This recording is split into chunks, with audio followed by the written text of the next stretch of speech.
Back to first things.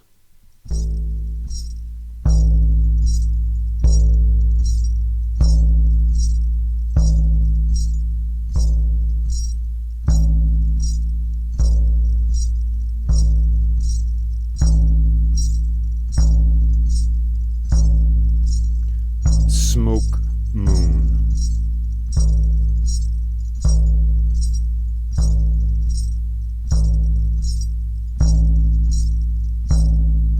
Salt wind.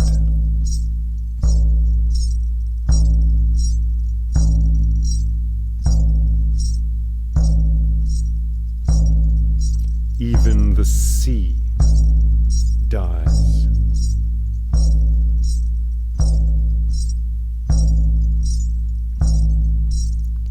Even the sea dies.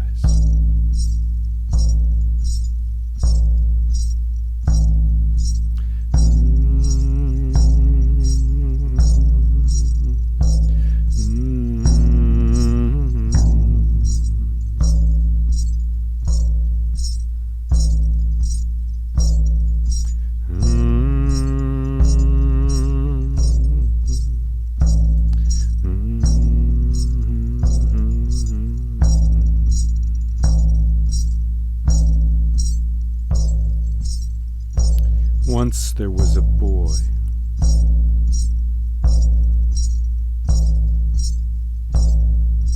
who lived with his mother on an island in the sea.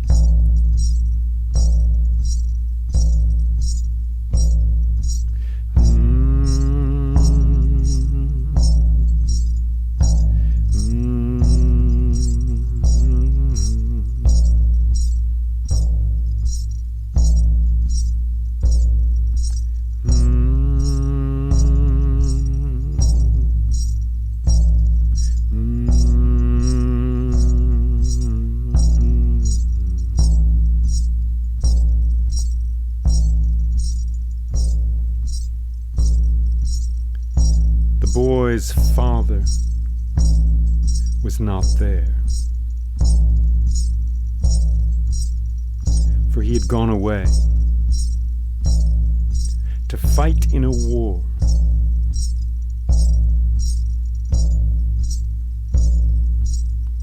And he had yet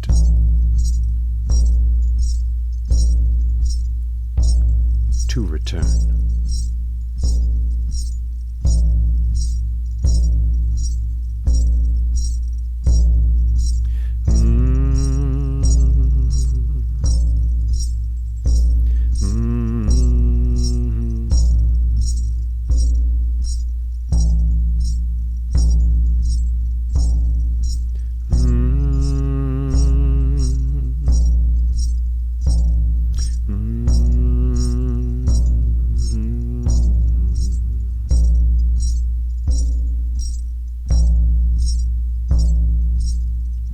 Still, his mother was strong and wise.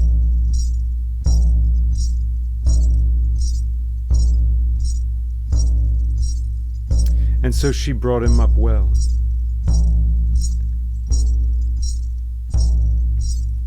Though his father was not there.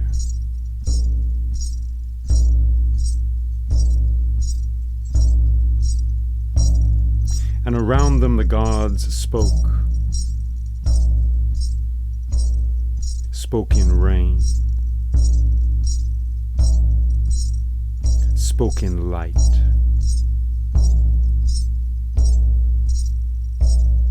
spoke in pleasure and in pain.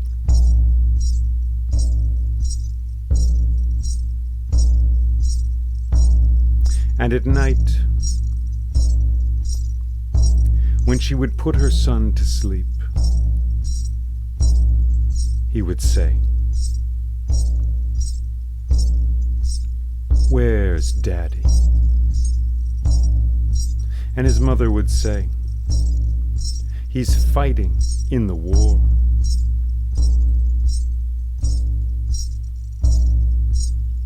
And her son would say, when will he be home? And she would say, soon.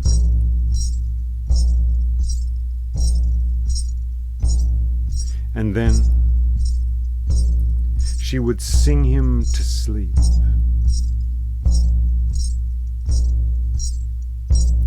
As an owl hooted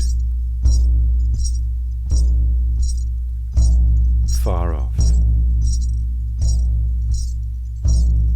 in the olive grove.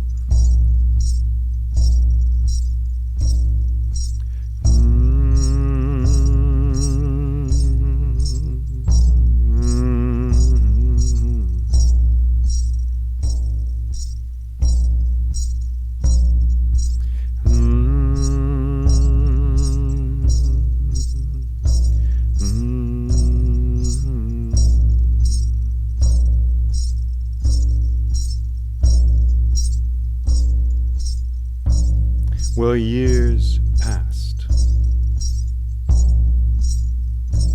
passed like the waters of a flowing stream.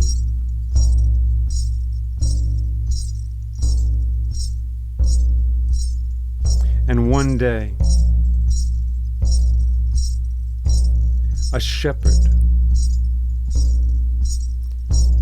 caring for his sheep in the rocky heights of that island, saw many boats on the water,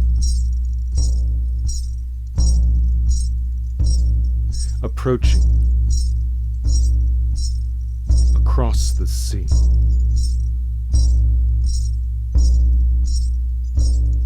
He could see the oars of those boats flashing in the sun.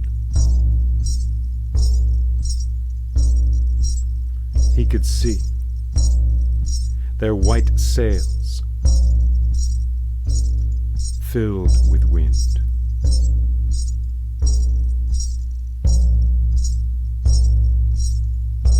So he ran down to the village and he shouted out, "They are coming home. They are coming home."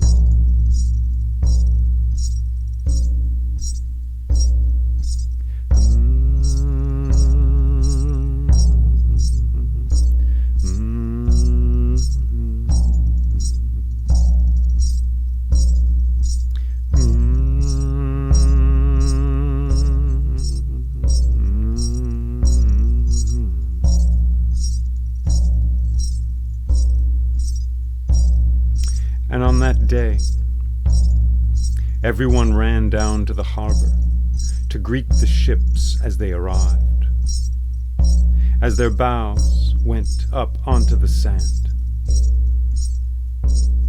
and the anchor stones were thrown out, and the sailors and the soldiers climbed out of those boats onto the sand. And brothers returned that day, and fathers and sons. And there were tears of joy shed, weeping and laughter and great joy. Everyone welcomed them back. But this boy and his mother, they knew only tears. For the boy's father, he did not return.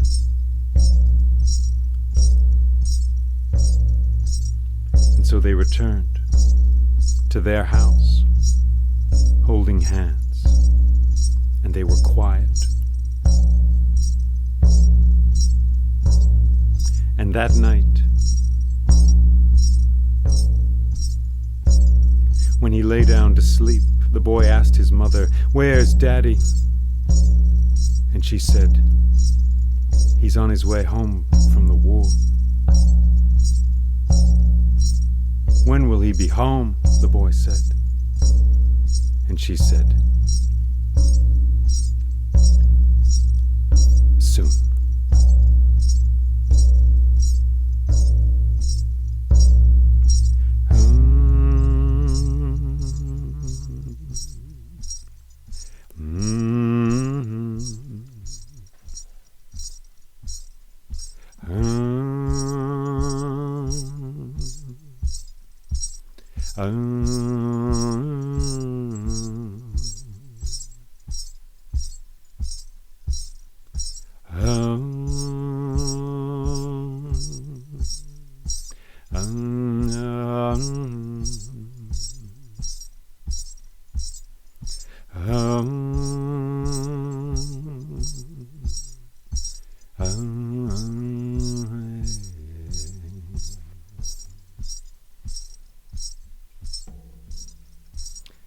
Well, as time went on, many on this island saw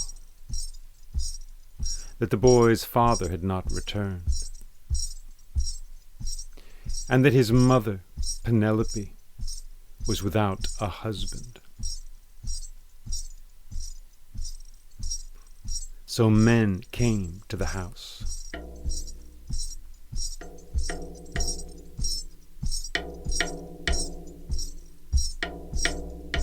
They came to the house, wishing to be the king of that house, for no king was there.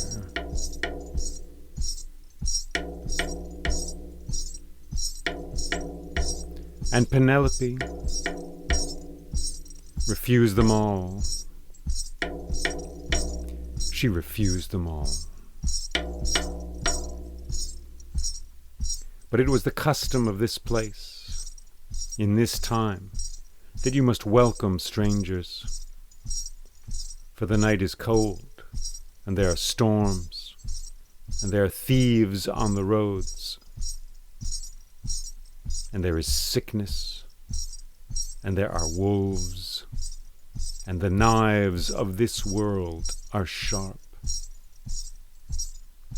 So you must welcome strangers when they come. And so Penelope welcomed them and gave them bread and cheese and wine and clear water and delicious foods of all kinds. Roast meat, roast pig, and lemons, oranges, pomegranates, and grapes and olives. So she welcomed these men, but the thing is, though they did not live there, it seemed they came to stay. Though they did not live there, it seemed they had come to stay. Every day they were there, though Penelope refused them. Every day they came, and they drank, and they ate, and they drank, and they ate.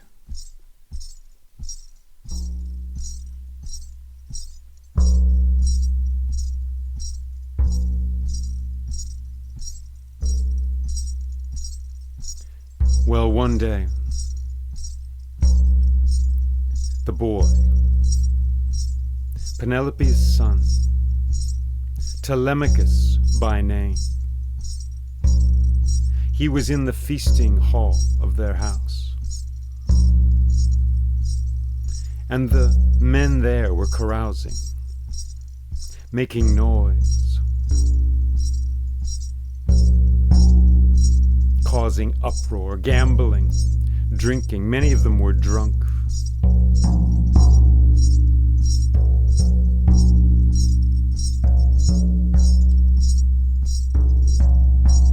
He was used to the noise.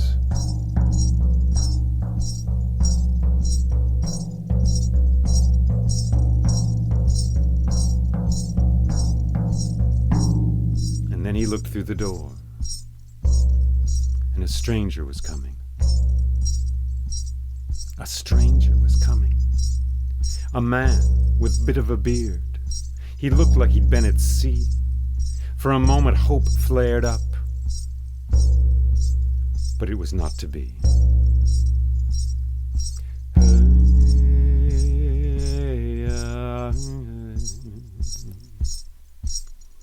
Hey, hey, hey, hey.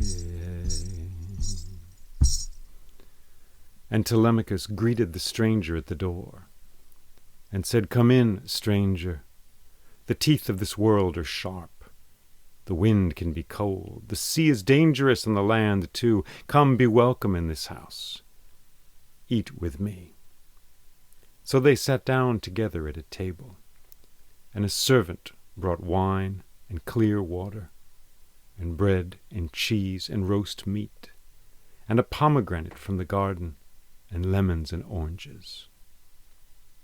And they ate the good food that was before them, giving thanks to the deathless gods, who provide for all.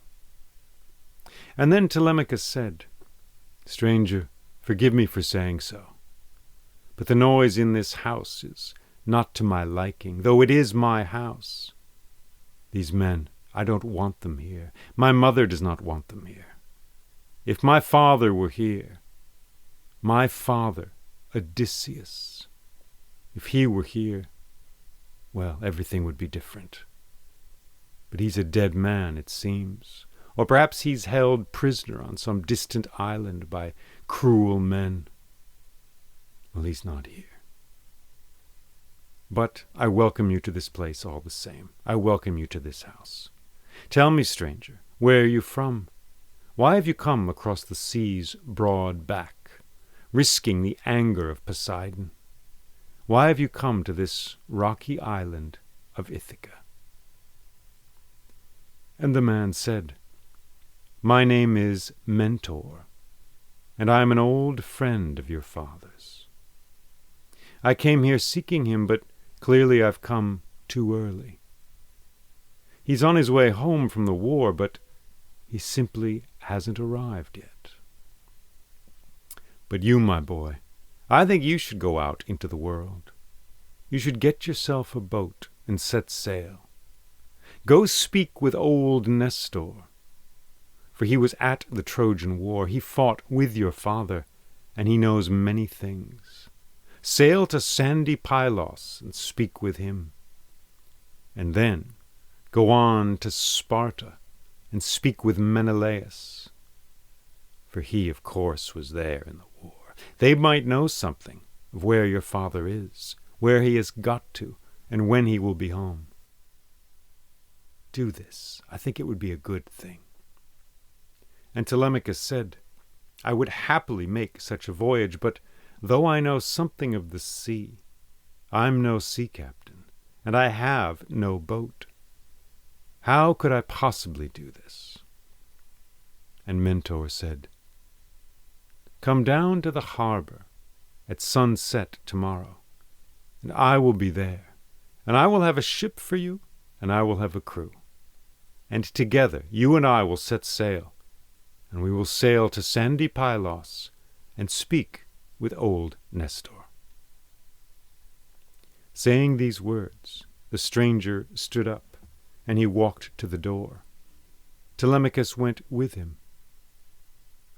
And he paused at the door, and he was about to speak, to thank the stranger for his good advice and all he had offered to do. But he blinked, and a moment later the stranger was gone. There was only an osprey flying away over the trees, out across the sea.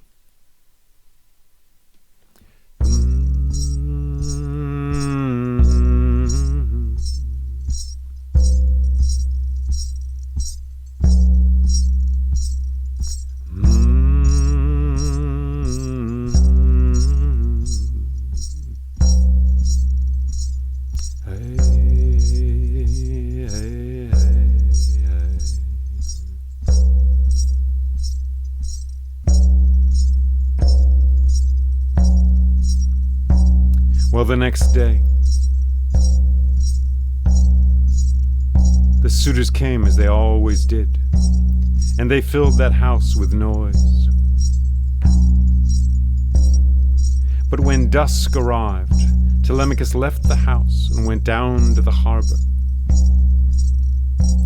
He was careful, he was sly, he was clever, but still, the old nursemaid Eurycleia saw him, and she said, "Telemachus, where are you going at this hour?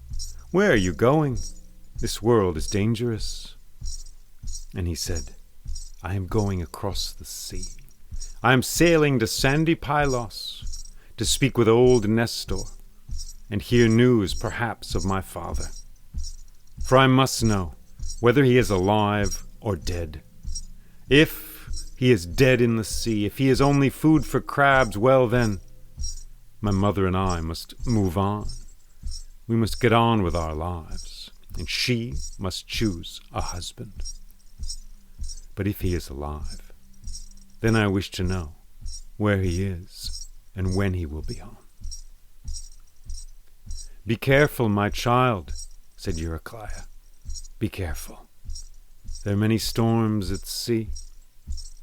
There are many thieves on the roads." "I will be careful," said Telemachus. "But please, keep this a secret from my mother for as long as you can, for she would worry."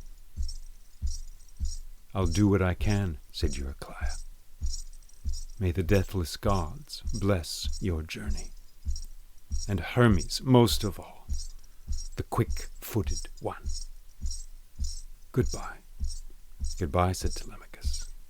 And he went down away from that house, through the olive groves, down along the dusty tracks, down to the harbor. And there in that harbor there was a boat, and there was Mentor, and he had a crew.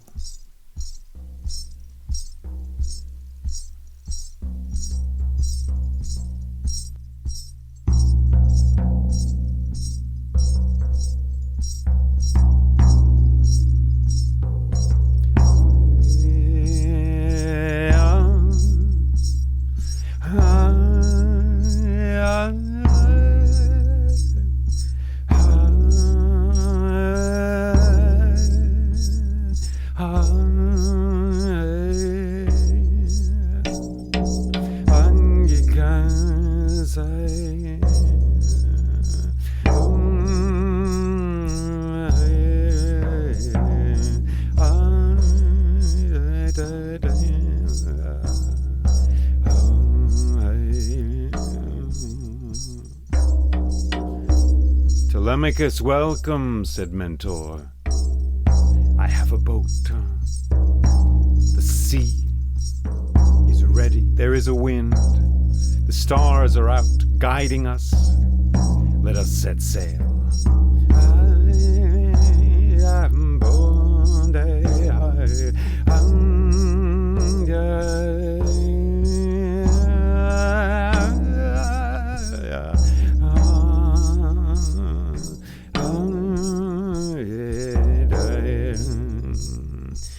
So they got in that boat, and they set sail. They pushed off from the shore.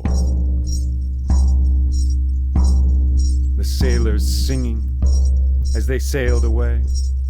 Telemachus looked behind him. He saw Ithaca, the dear island that was his home, drifting away, becoming smaller. Smaller and smaller it became as it drifted away on the sea. And the boat pitched and turned in the current, and the wind filled the sail, and away they went across the loud, resounding sea. And after a time, all of the sailors lay down to sleep, and Telemachus as well, so that only Mentor was awake, holding the steering oar in his hand, guiding that boat across the waves. And the stars shone down, the stars, those ancient stories, and guided by that light, guided by the light of those old, old stories, put there by the gods. Mento steered that boat across the sea.